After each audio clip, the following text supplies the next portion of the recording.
In this video, we're going to go over some selected practice problems from section 3.2. In this video, we're going to do numbers 35, 37 A through C, 39, and 45. Please use your book to follow along with the problems as I say them out loud. Let's start with 35. 35 says, you use the same bar of soap to shower each morning. The bar weighs 80 grams when it is new.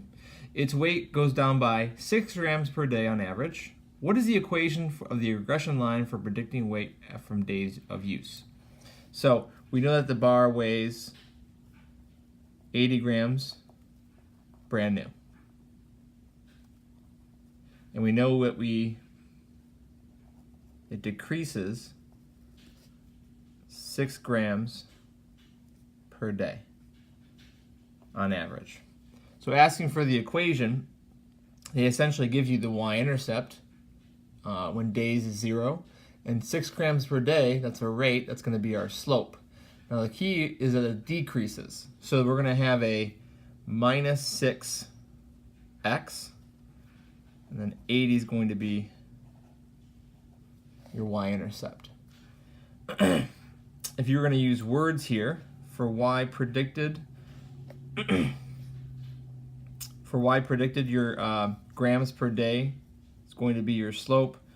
80 grams is your y-intercept, so that means y is going to be your grams, weight, 80 minus 6 times, and this is going to be days. Either way is fine. It does not matter which way you write it. You should be able to write it both ways, though. Moving on to 37. 37 says, we expect a car's highway gas mileage to be related to its city gas mileage. Data for all 1,198 vehicles in the government's recent fuel economy guide give the regression line predicted highway miles per gallon equals 4.62 plus 1.109 times city miles per gallon. So I'm going to write that down right now. So this is going to be highway MPG is equal to 4.62 plus 1.109 city miles per gallon. That's the equation given to you. Part A says, what is the slope of this line? Well, the slope is 1.109. That's your slope. And this is interpret this value in context. So what this actually means, 1.109, means that for every 1 mile per gallon in the city, the car gets, it will get 1.109 highway miles per gallon. So if you do 2 miles per gallon in the city, this doubles to 2.218, and so on. That's your interpretation of it. Part B, what is the y-intercept? The y-intercept is 4.62. That is your y-intercept. Explain why the value of the intercept is not statistically meaningful. So why does it not actually matter, or why does it not actually have any meaning in this case? Well, if this is your y-intercept, this is when x equals 0, and this is city miles per gallon is 0. And that is actually impossible. So it isn't meaningful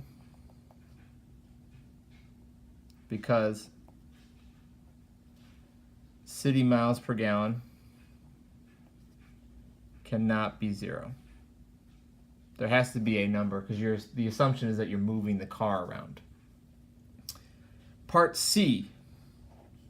Find the predicted highway mileage for a car that gets 16 miles per gallon in the city. Okay, so we can use the equation. I'm going to change y to, or highway miles per gallon to y, just for shortening up the equation.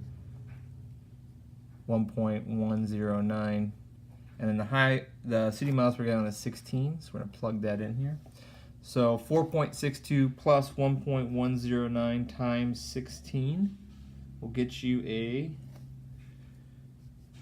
predicted value of 22.36 highway miles per gallon. You just plug it into the equation, you calculate, and you should be given a predicted Y value. Next up is number 39.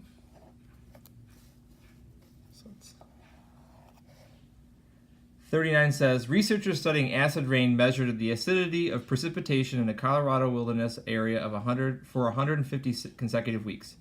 Acidity is measured by pH. Lower pH values show higher acidity, so it's the inverse relationship there. The researchers observed a linear pattern over time. They reported the regression line, I'll write it down here, pH hat is equal to 5.43 minus 0.0053 weeks, fits the data well. So that's the equation they give us. Part A says identify the slope of the line, explain what it means in this setting. So the slope is negative 0.0053. That is your slope.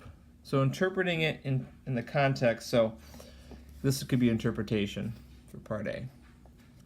So for each additional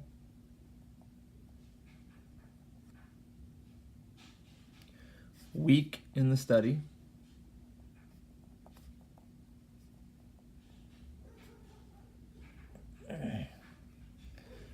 the predicted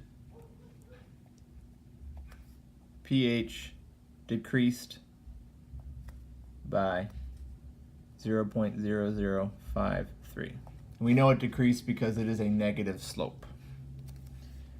Part B, identify the y-intercept and explain what it means in this setting. So in the previous problem, we were asked like why it doesn't have meaningful significance to the problem. In this case, it actually does. The y-intercept is 5.43. That's your y-intercept.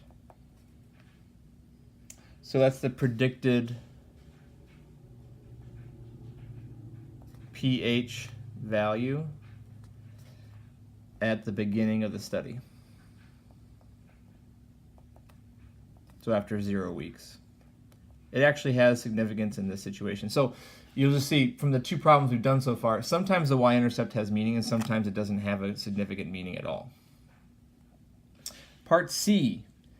According to the regression line, what was the pH at the end of the study? So that for that we would need the actual final number of weeks. If you go back and read the problem again, it says 150 weeks. So my x value is going to be 150. So all you have to do is plug that in to the equation. So I'm going to do that off to the side here. So my predicted pH after 150 weeks is 5.43 minus 0.0053 times 150. So my predicted pH at the end of the study was 4.635. All right, so after 39 we have 45. So number 45 here. I'll read 45 out loud.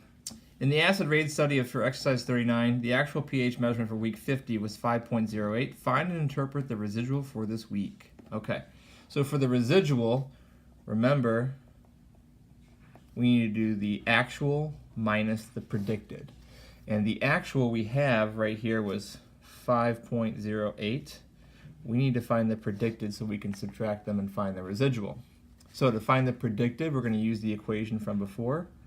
So y hat equals 5.43 minus 0.0053, and it's 50 weeks. So we're going to plug in 50 for x. So y hat ends up being 5.43 minus 0.0053 times 50.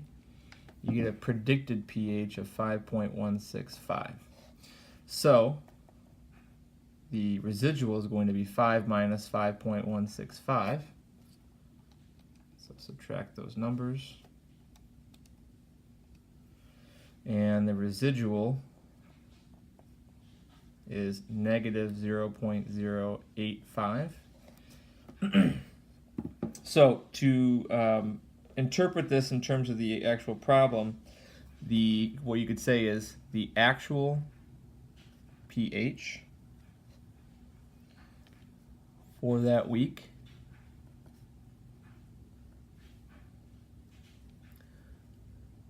was 0.085 less than predicted.